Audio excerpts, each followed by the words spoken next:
All right. Well, welcome back to Ultrasound Grand Rounds this week. I'm pretty excited to be back again today. I don't know if you guys got a chance to see last week's interview with Dr. Kevin Hayek, but we were wrapping up our gallbladder, liver, pancreas, spleen series. Had a really good conversation with Dr. Hayek. It's posted on the YouTube channel. If you haven't had a chance to see it, go over and take a look at that over there. But today we get a little special treat here today. We're going to take a little bit of a break from this kind of abdomen retroperitoneal space series that we're working on to get a little bit of cardiac echo.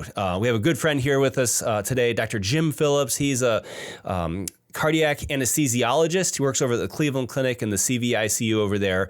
He does a lot of TEE. And so I asked him to come on, talk to us a little bit about what he does over at the Cleveland Clinic and some of the TEE that he does there. So without any further delay, I'm going to turn things over to Jim and take it away.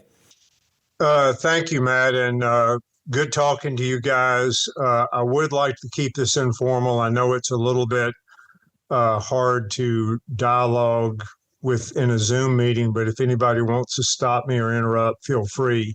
I have tried to choose some cases, primarily TE, though we'll end up with a good transthoracic case that one might see in a CV ICU or even in the ED to perhaps make it equally relevant for you guys. So I've done my best for that, but we'll go through primarily some echo clips and talk about them after a little bit of a preliminary. And my disclosure statement is I do not have any disclosures or financial relationships of any sort. A quick contraindications to TE, you have to think about these things. Most contraindications turn out to be relative and you have to do a risk benefit. An esophageal stricture or tumor or perforation, I would say, is a pretty solid absolute contraindication. Esophageal diverticulum will occasionally do them if it's urgent, but those are the main things. And when I counsel a patient that I'm going to do an echo on them while they're awake, if it's not an emergency intubated patient, I've made it my habit to talk about the common less dangerous things like lip or tooth damage or hoarseness. And then I generally mention esophageal perforation, though you can quote about a 1 in 10,000, but kind of mention the worst thing and you probably include all the less things. You can review this slide on your own, but this kind of shows relative percentages. But lip injury, hoarseness, sore throat, relatively common. Try not to have tooth or lip damage, but it certainly can happen. Probe placement, don't be intimidated by needing or wanting to do one that's awake. If they're intubated, it's obviously easier. If you give muscle relaxant, it's even easier. But simply having a colleague translocate the jaw forward with some slight right-sided head rotation is good. If you have big enough hands or long enough fingers, you can actually reach back and pull the glottis, if not the endotracheal tube forward, which makes it double easy. If you need to do it awake, I have gravitated toward a variant of what I do for an awake intubation, which is some nebulized lidocaine with some nebulized Presidex, and then a superior laryngeal nerve block, which is probably the easiest nerve block to do on the planet. Because, I'm sorry? Maybe I heard someone. But just injecting slightly inferior and medial to the cornu of the hyoid bone. As soon as you feel some needle resistance, inject. You don't have to aspirate. There's nothing around. And I put a couple of cc's of 2% lidocaine there, and that gets the glottic entrance if you do these awake. But if you watch the GI guys do things, they just spray the back of the throat and tell the patient to swallow, but depends on how slick you want to be. Today, we're going to talk in terms of a fairly abbreviated exam sequence. Home base is always your mid-esophageal 4-chamber view.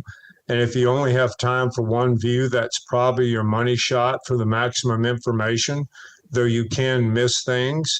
It's not uncommon to not see a pericardial effusion in that view, but pick it up in another view, particularly transgastric. But if you think in terms of mid-esophageal four-chamber, get the lateral and septal walls, the LV, get the RV, then go to two-chamber and get anterior and posterior LV, and we'll go through some of these. Then your long axis for aortic valve, then your mid-esophageal short axis view of the aortic valve and your RV inflow, outflow, quick bicaval atrial septum.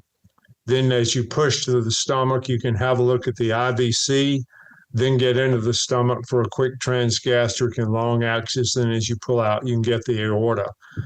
This is by no means a complete exam, but when you're in trouble and trying to get out of trouble fairly quickly, this is a reasonable way to go. In cartoon form here, mid-esophageal four-chamber, if you can see my cursor, LV, RV, part of the RA, and generally most of the left atrium, but septal wall, lateral wall, the LV, good shot of any effusion, lateral wall, the RV. Remember, and we'll have some more slides on this, the RV is hard to see completely in any single view. So beware of calling the RV completely normal or abnormal till you've had a pretty good exam. So mid-esophageal four-chamber, about 35 centimeters probe depth, simply omniplane out to 90 degrees and you turn the four-chamber into a two-chamber and you have anterior wall and posterior wall, the LV, particularly if you're looking for wall motion problems, still have a good view of the mitral. Omni out to 120 and your view should be LV, anterior lateral and posterior medial wall, and you'll get the infundibulum of the RV and a good shot of the aortic valve. And if you want to have a look at the aorta for a possible dissection, simply from this view, pull it out slightly and continue to follow the aorta up for a few inches. From here, if you center the aortic valve up and then omni down to about 40 degrees, you get the aortic valve short axis view. And then by slightly omniing that further, you can pick up RV inflow and outflow. From this view, you can see left coronary cusp, non-coronary cusp, and the right coronary cusp in the far field, right atrium, RV, and you can pick up RV wall motion there too, left atrium at the top. From here, if you go to about 100 degrees, you can get the bicable view, where you can generally pick up the tricuspid valve. If you're watching a wire come in from a right IJ or a subclavian central line, you can see that nicely, and you can see the IVC to your screen left. And when you're done here, you can follow the IVC down to the stomach, where you can pick up the transgastric short axis view. By omning out to 90 degrees, you can basically get another two-chamber view like we got higher up. In this two-chamber view, you can see a little bit of the liver, inferior wall, anterior wall, great for LV diameters, apical clot, and anterior and posterior wall motion. Then as you pull out, you can get the aorta. But we'll try to go through that in more real form here. So this view in the center, and we'll have live clips in a minute, is your bicable view, just as an example. Nice shot of the SVC. You could see a wire coming down. Interatrial septum, a little bit of lipomatous hypertrophy of the septum, but this is where you would pick up a PFO or an ASD, and you see the beginnings of the IVC.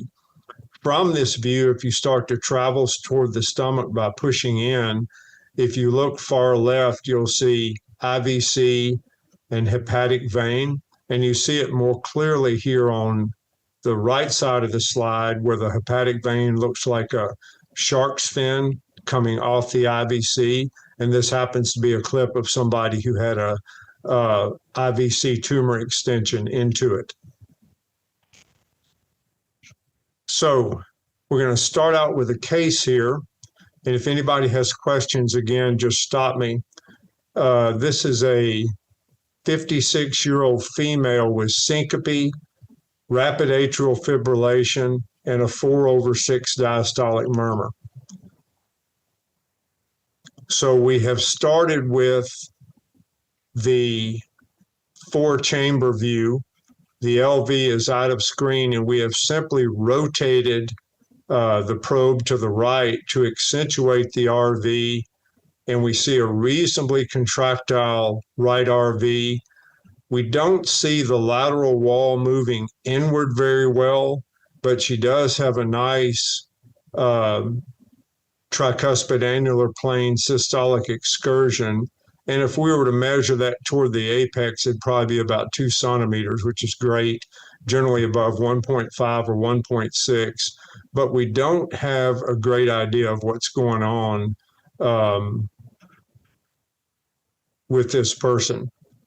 So once you get used to these views, don't underestimate, even if you're not an echocardiographer, of applying some color, because we apply some color here and we see a pretty significant tricuspid regurgitation, if not wide open. Massive color jet that we could quantitate if we wanted to, but I wouldn't spend too much time. You see a pretty good color jet. If you want to estimate an area of the color jet greater than 10 centimeters squared is relevant for a fairly severe jet. There's some other ways to further quantitate, but we're impressed by this. And this was a misprint. This should have been a systolic murmur. I apologize. So we're not still quite sure what's going on, but certainly something has happened if you've had syncope and you've got this amount of tricuspid regurgitation and clearly some right ventricular dilatation. If you assume that around 3.5 or 4 centimeters should be about your end diastolic diameter. And if we look on the left side here, we think she would surpass that. So I'm going to stop that.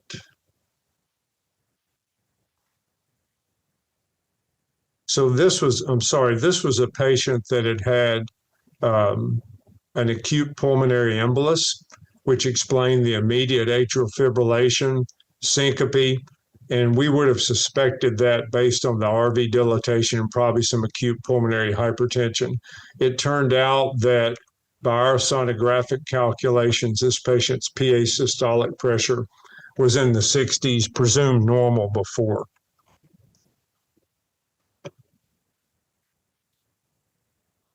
So our next case is a 54-year-old male who presented to the ED with fevers and a left MCA infarct that per the family was relatively acute.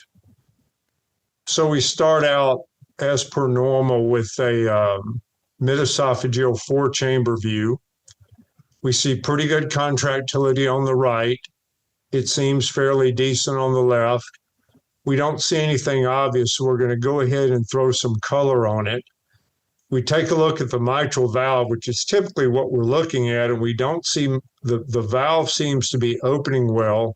We don't see much regurgitation, but you see this jet coming into your picture, which is during diastole, because if it was an MR jet, we should have seen it in systole. So right there, we're clued into something's going on, even though the ventricular contractility is pretty normal. Maybe it's a little dilated. We would tell from other views, but we have a hint of that. So to get a better look at where that jet might be coming from, we go ahead and move forward to the aortic valve long axis view. So we've omnied out to about 120 degrees. We get a nice view of the left ventricle, the RV infundibulum. We see the aortic valve here.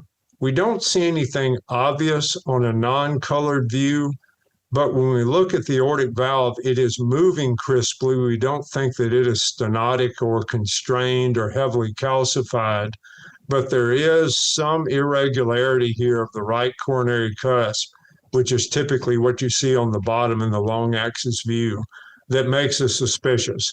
We do go ahead and put color on that because that will finish off the exam for us. and we do see some very significant aortic regurgitation there. And as it turned out, this person had a bicuspid aortic valve, dental procedure, endocarditis. So he'd gotten a fever and unfortunately had a septic embolus to the brain that produced this. Very subtle murmur on exam. Obviously, diastolic murmurs are harder to pick up, but a TE has significantly more statistically different superiority in endocarditis detection from a TTE. So given the fevers and a stroke and the question of a mycotic embolus, and this was, high on the list, and a TE did help sort this out. So this person had to ultimately get obviously antibiotics, resuscitation, and a fairly urgent aortic valve replacement. We suspect that given, I'll stop this clip and restart this one, how dilated the LV is, that certainly the bicuspid aortic valve had been long-standing, but at least the aortic insufficiency had also. We assume probably it worsened with the endocarditis, but given the dilatation of the LV, but the the sustained contractility, that probably explains the longevity. But a very unfortunate guy, emergent aortic valve replacement. Stop those. All right, so this next case is a 66-year-old gentleman, end-stage renal disease, long-standing, hypertension, diabetes, who presented with dialysis syncope and what looked to be an NSTEMI. So we have a look at the four-chamber view, metaesophageal, again, generally about 35 centimeters, probe depth, 30 centimeters. RV seems okay. We haven't rotated right to really accentuate it. But what stands out in the four-chamber view is a fairly significant hypertrophy we see, but the contractility seems okay, and nothing else obvious tells us we don't see a pericardial effusion, though we would like to investigate other views. But in this view, the main abnormality we see is some pretty significant LVH, perhaps consistent with long-standing hypertension. In going to the long axis view, we do some more investigation. You can just capture the mitral valve and the aortic valve in one big color box. You can become more subtle if you need. And again, we're fairly struck by the amount of apical septal hypertrophy here, a little bit at the LVOT, a little bit of sigmoid septum, but largely almost a holoapical hypertrophy. So what probably happens, as best as we could tell with this gentleman, was long-standing significant LVH, at risk for subendocardial ischemia, clearly diastolic dysfunction with that amount of LVH and chronic hypertension, dried out a bit too much with a appropriately scheduled dialytic session, probably couldn't load his left ventricle, hypotensive, and developed an NSTEMI. Thankfully, no immediate wall motion abnormalities, but even with his renal failure, his troponin trended up to a pretty significant level. His size had precluded a very good transthoracic picture, but a TE was quite helpful diagnostically and also helped us rule out a pericardial effusion, any evidence of right ventricular dysfunction. Again, if anybody has any questions, please stop me.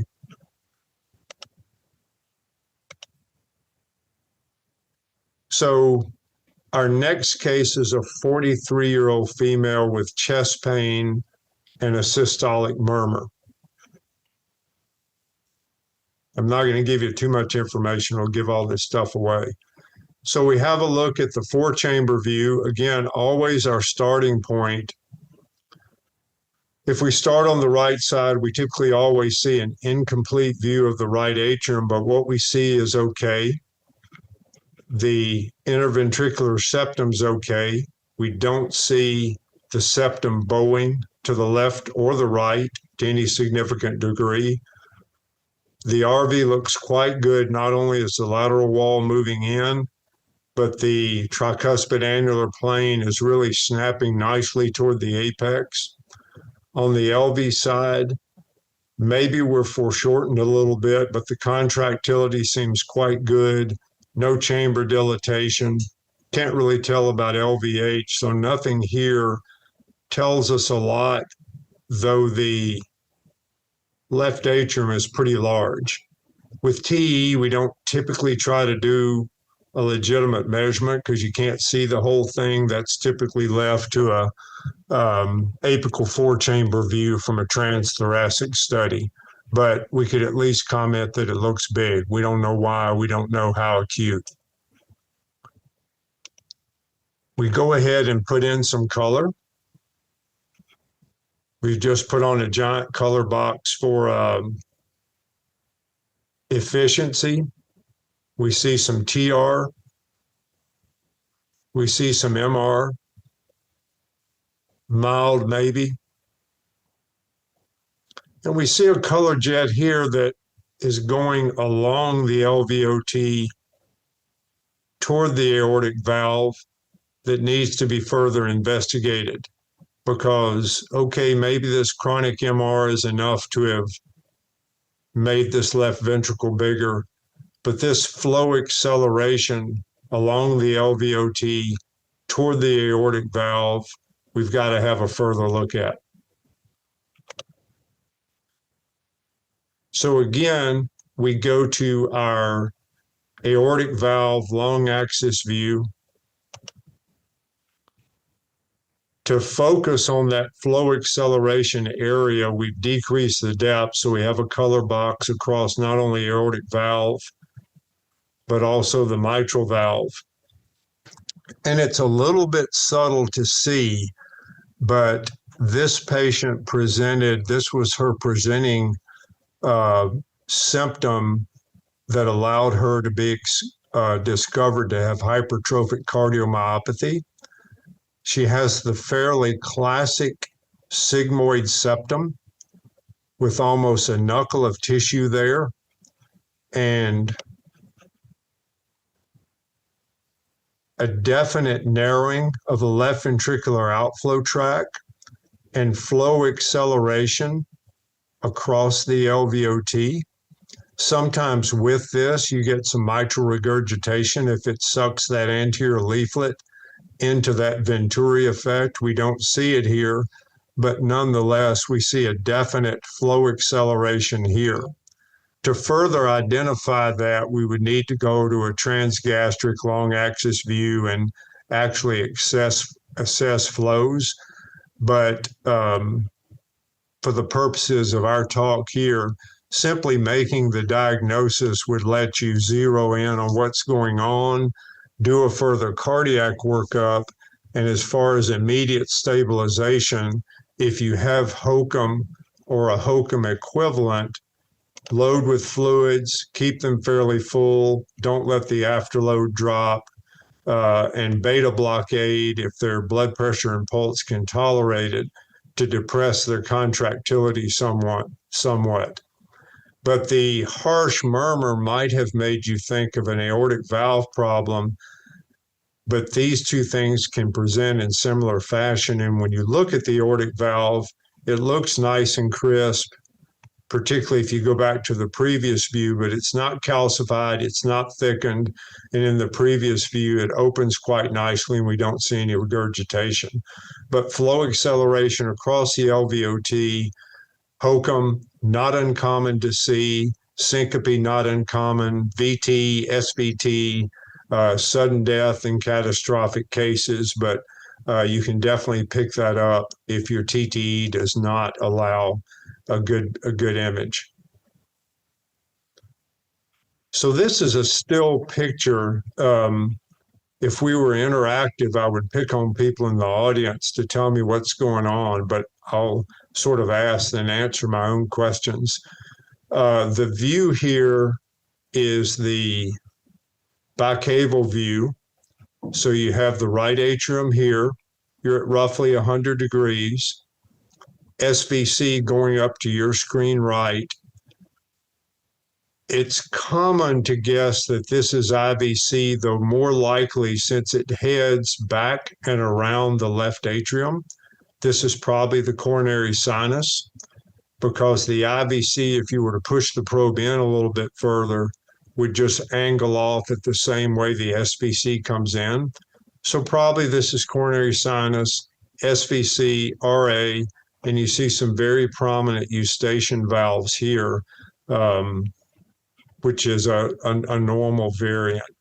But a good view for SVC, wires, cannula, coronary sinus, and if you were to push in a little bit, you would pick up the IVC. So at about 100 degrees, if you've been looking at the aortic valve, simply turn to 100 degrees and rotate right. Now, we actually had, I'm sorry, we had a good still motion here. Right atrial contractility. You can see a little bit, a piece of the IVC coming in right here, but this is coronary sinus that comes back toward the probe.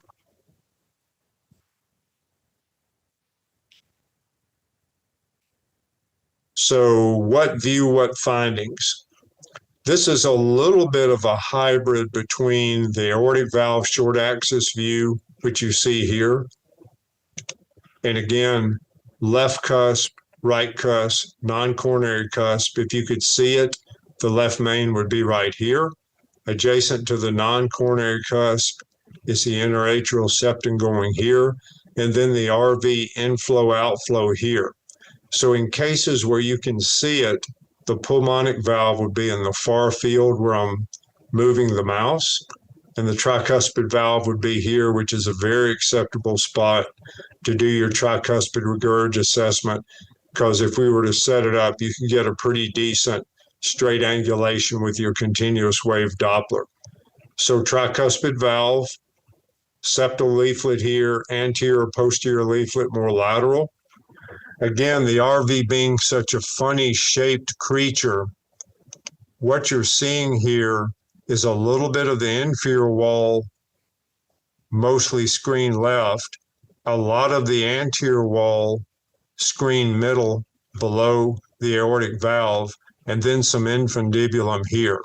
So if you, this may be your most accessible immediate view for RV anterior wall function, but just remember some of it's inferior wall.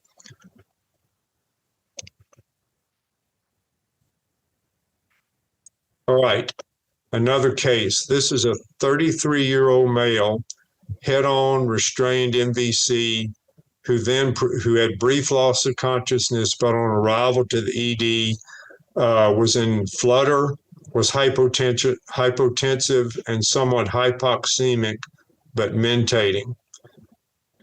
Being a big guy, again, kind of a common theme, a transthoracic echo was not particularly elucidating. EKG was unremarkable except for flutter. So mid-esophageal four-chamber, again, always our best starting point. We're LV focused here, which seems okay. We don't see any immediate abnormalities of the mitral valve. The left atrium does not look particularly big. Lateral wall, septal wall, we don't see any immediate wall motion abnormalities. Our sense here is that the RV is a little bit dilated, particularly given the fact that it's bigger in some ways and almost shares the apex with the LV. We see some motion up here, but in this limited view, we can't tell a lot. It seems to be contracting okay, but you do get the sense that there's some chamber dilatation here. And a rough ballpark guesstimate, if you freeze somebody in diastole, 3.5 to 4 centimeters would be a reasonable upper limit of normal, although it's best if you index it to body size for centimeters of end diastolic diameter for the RV. But right now we can't tell much. The RV doesn't look quite right.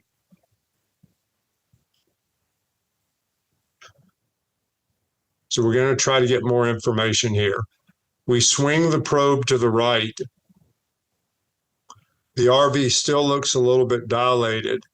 And what's probably most bothersome is we see something flicking in and out of the screen here that doesn't make sense. This is not a person who has a pacemaker or a port from chemotherapy. They have no DVT history. So we're a little unclear what's going on. But this requires some more assessment. But you can see there's something definitely flickering in and out of the picture, and there's no artifact that we can think of. So now we see a massive color jet. We see even more the dilatation of the RV, but huge color jet, aflutter, hypotensive, dilated RV. Something has happened, in a guy who had a sudden deceleration injury and hit the steering wheel.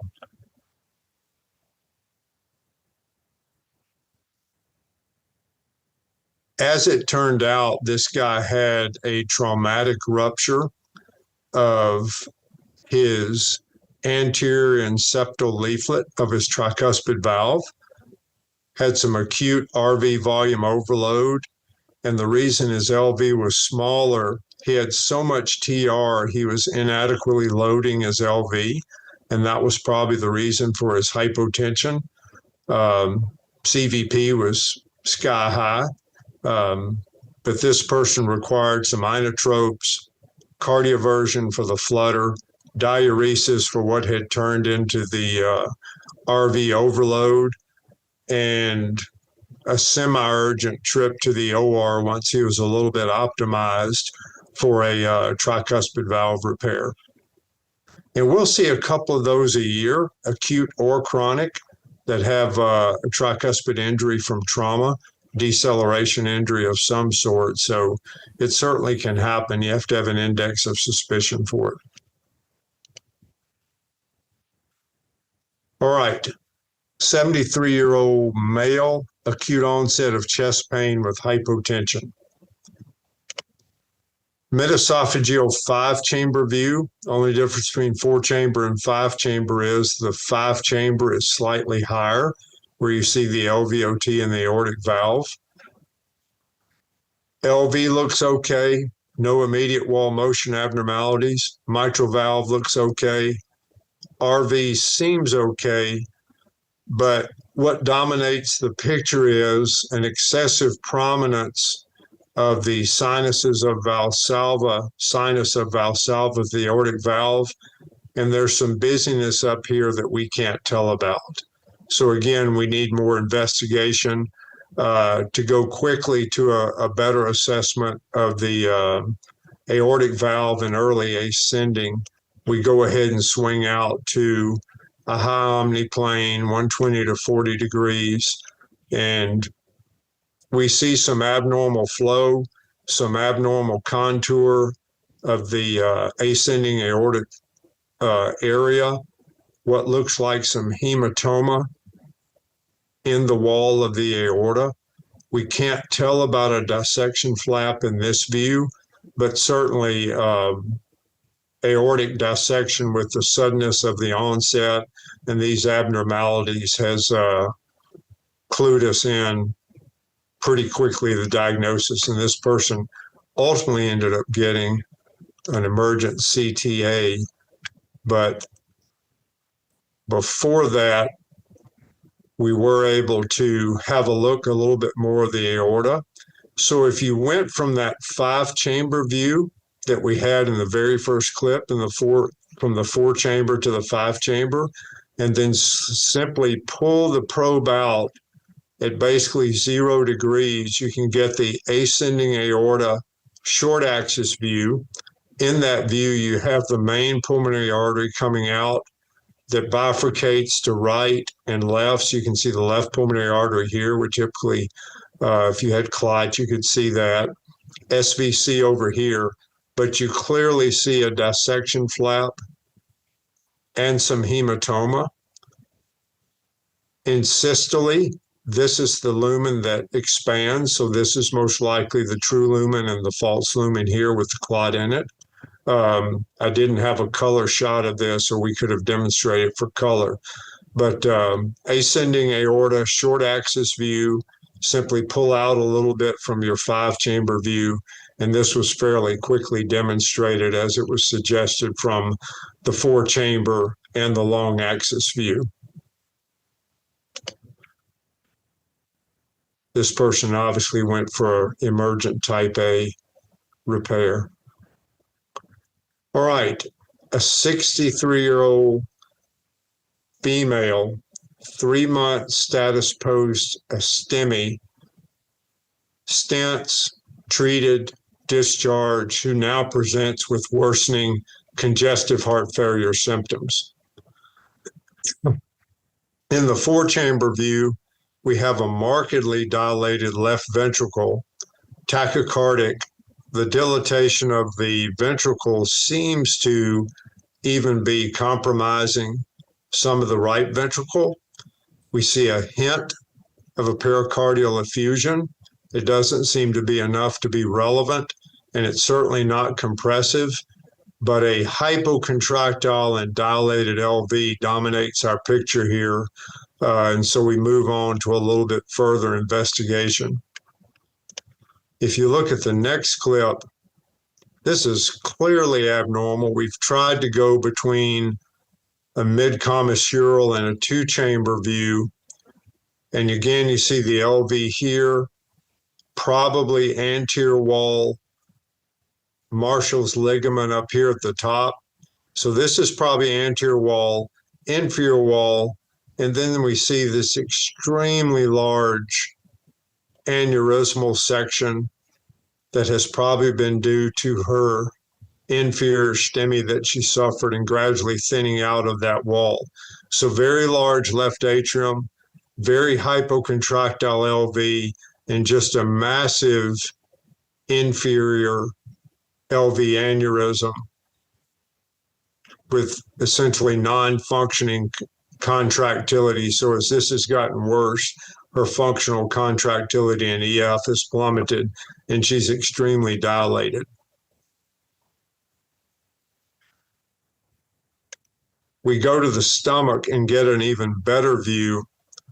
This should be at 0 degrees, a left ventricle transgastric short axis view. But again, you see this massive aneurysmal dilatation in the neck here, perhaps a little bit better contractility, but the aneurysmal area certainly even compromised the RV, which helps to explain some of her hypotension. So this person emergently got broad spectrum congestive heart failure treatment and an Impella to try to help offload this LV in preparation for ultimately a resection of that aneurysm. But kind of an unusual case of a fairly severe congestive heart failure.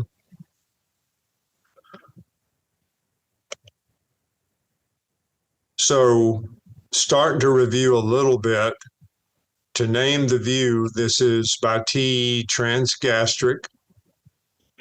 We're at 90 degrees. You can see a little bit of the liver up here, but there's no mid-esophageal or upper esophageal view that gives you this. Excellent view of the apex of the LV. Inferior wall is closest to the probe. Anterior wall is in the far field. And this is also a great view if you want to measure the left ventricular end diastolic diameter, measured about even with the papillary muscles. But all you do is just go to 90 degrees from your transgastric short axis. Very nice view, though. Mitral valve would be screen right. You can occasionally see it also.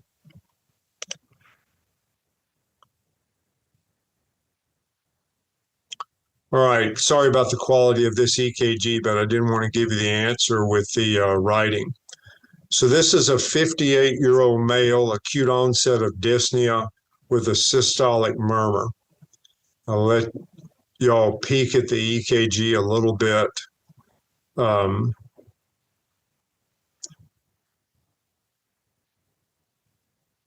Certainly some Q waves anteriorly.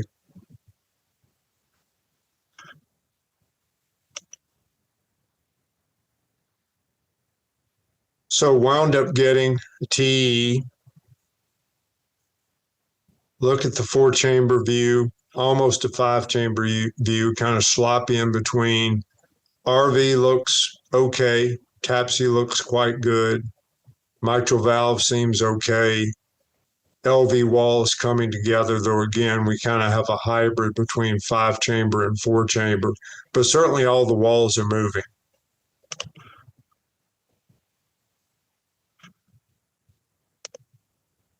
But always put color on a valve, particularly mitral tricuspid aortic. Pulmonary is hard to see. And we see a very significant regurgitant jet. And what is even more bothersome is most benign or low-grade mitral jets, barring mitral valve pathology, are central. And this is an eccentric jet that's curling around posteriorly and seems to be pretty significant. So big red flag. Recent MI did not have any valvular abnormalities at the time of the diagnosis, now with MR.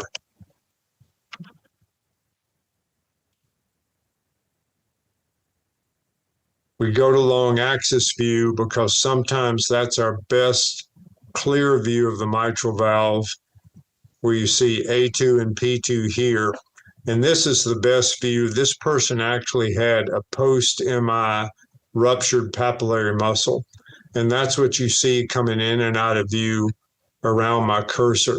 And that's what was causing the anterior leaflet prolapse, but not flail, that gave you the posterior jet. And if we had colored here, the jet would be coming around posterior away from the aortic valve. But you can see that hypermobile structure, which if we went back to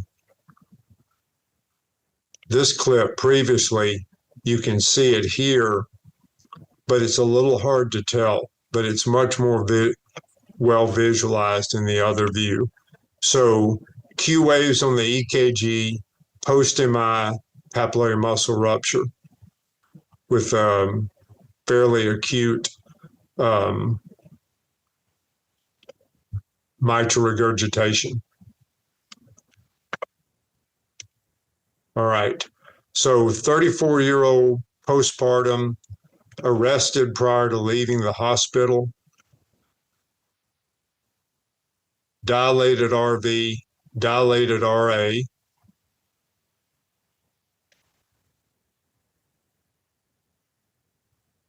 We're obviously strongly suspecting pulmonary hypertension from a PE. Put some color on that valve and we see a very significant tricuspid regurg jet, and there's no evidence that this poor lady had this prior.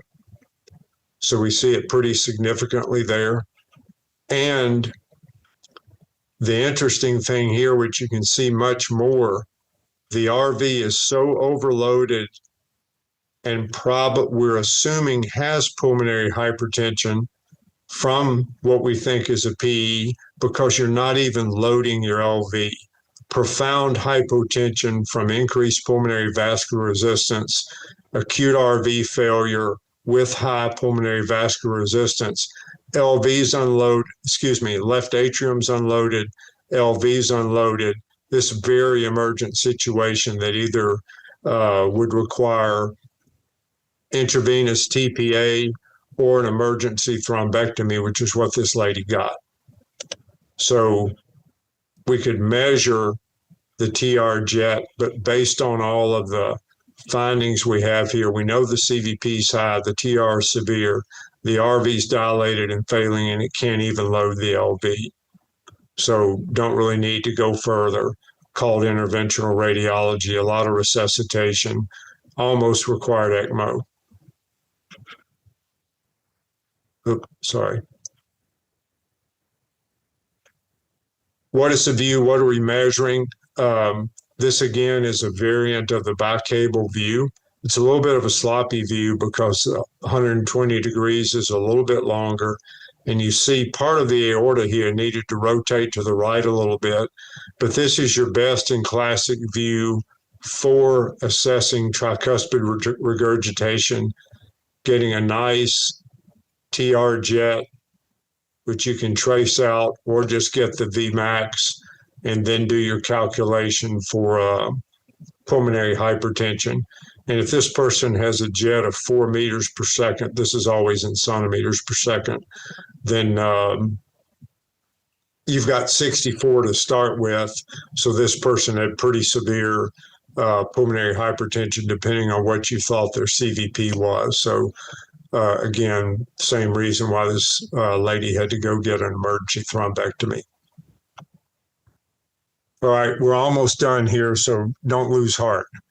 66-year-old male, fever, shortness of breath, chest pain, leukocytosis, can't see much. This is our EKG, which again is deliberately a little viewed out. I don't want to give away all the answers too easily. But what you're primarily seeing is low voltage.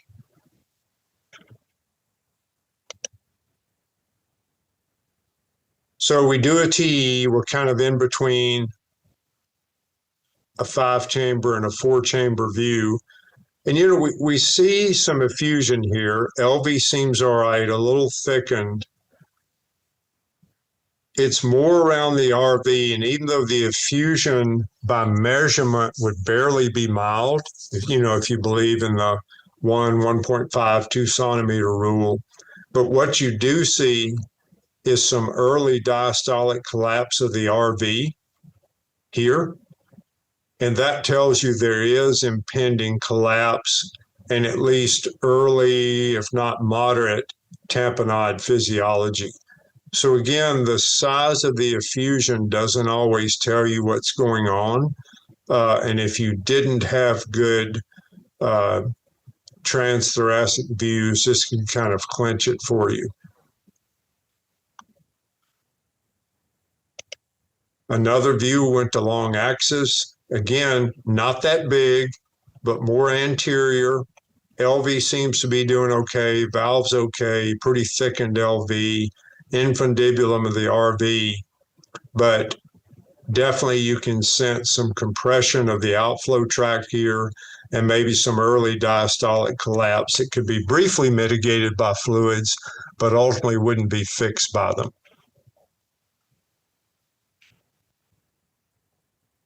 That person turned out to have a bacterial pericardial effusion, was pretty sick.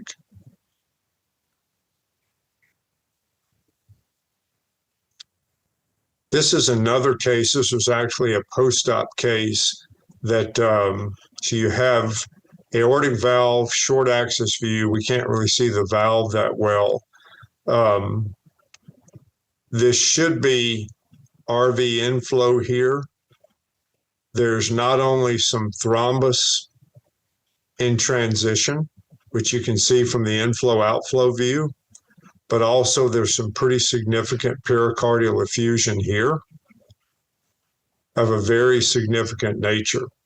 So this was a pretty severe case, but again, simply by going to the short axis view, concentrating on the RV inflow outflow, hitting the X-plane button, and you can get a view across 2 separate areas. And just remember, X-plane is just a 2-view derivative of the 3-dimensional function that most TE machines have. So this person had to go not only to the OR, but also for what turned out to be some thrombectomy. Pretty sick. The view, because we can see the liver, transgastric short axis, post-op patient, clear pericardial effusion with hemodynamic compromise, equalization of CVP and PA pressures, LV working well, but quite underfilled. Can't really tell about the RV. This was a very quick trip back to the OR with a lot of resuscitation for some post-op bleeding.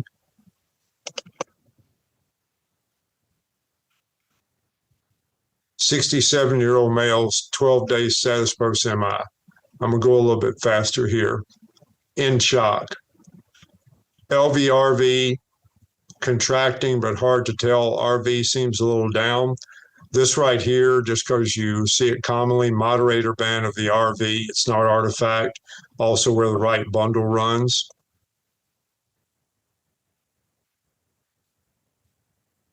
Transgastric view. We see some pericardial effusion, and it's easy to attribute the shock to that, but the LV is not compressed, the RV is not compressed. This doesn't make sense for why you would be in shock. So classic mid-papillary view, hyperdynamic ventricle that looks like it's doing good work. Can't blame it all on that effusion, though we definitely see an effusion. Interestingly, so we push the probe in deeper, deep transgastric aortic valve long axis view, going to have a look at what the VTI of the aortic valve was. But in doing so, the smart echocardiographer who did this saw this area around the septum, and this turned out to be a post-MI VSD. I don't have a good color shot of it, but it's quite evident. So you probably had some Dressler's post-MI pericardial effusion, but the reason the person was in shock was acute VSD. A lot of the cardiac output was going over to the right side, some RV overload, but very sick person, got an Impella, ultimately had to get a VSD repair. But deep transgastric long axis view was able to demonstrate the septum.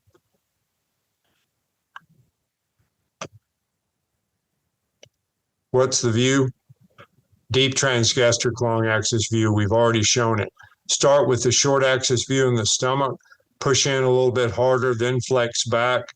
Your goal is to get the LVOT and the aortic valve outflow area, and you can measure the VTI. You could also measure things about the mitral valve. But it's just a further advancement, sort of derivative of the transgastric short axis.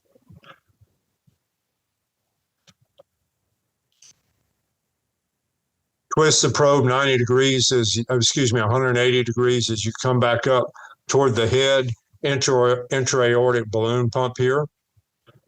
Probably see those occasionally in the ED. This is, for speed, I'm going to just go ahead and go through these. Hard to see, but it's your aortic valve long axis view from mid-esophageal, and you see an Impella coming in that sucks blood out of the LV and then ejects it distal to the valve. But this is an appropriately positioned Impella. Roughly 4 to 5 centimeters from the aortic valve into the LV should be normal, depending on which Impella you're talking about. You may occasionally see those for a heart failure patient. RV walls, like we talked about earlier, inferior, anterior here where the arrow is, so one of your best shots of anterior, and then infundibulum. Your other anterior shots are from transgastric, harder to see. RV, again, transgastric, inferior, anterior. Almost all your transgastric show inferior and anterior, but your RV inflow outflow, here left center, lateral inferior, anterior, and infundibular. So probably your best and easiest shot of a large segment of the anterior wall is your RV inflow outflow view with the aortic valve in the center. I think this last case, 39-year-old female with breast cancer, SVT, and dyspnea, mid-esophageal four-chamber. This down here of the RV is just a prominent moderator band, not abnormal. RV is working well. Maybe there's some pericardial effusion, but right here we see something that shouldn't be there. She was in a combination of AFib and aflutter and was hypoxemic when she came in.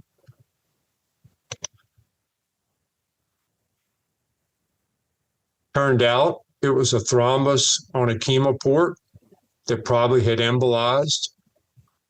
So we went from a bicaval view, pushed it in a little bit. We're starting to get IVC here and hepatic vein here, but it's adherent to the wall of the RA with her chemoport that you can't really see, but a hyperthrombotic case, heparinized and got better.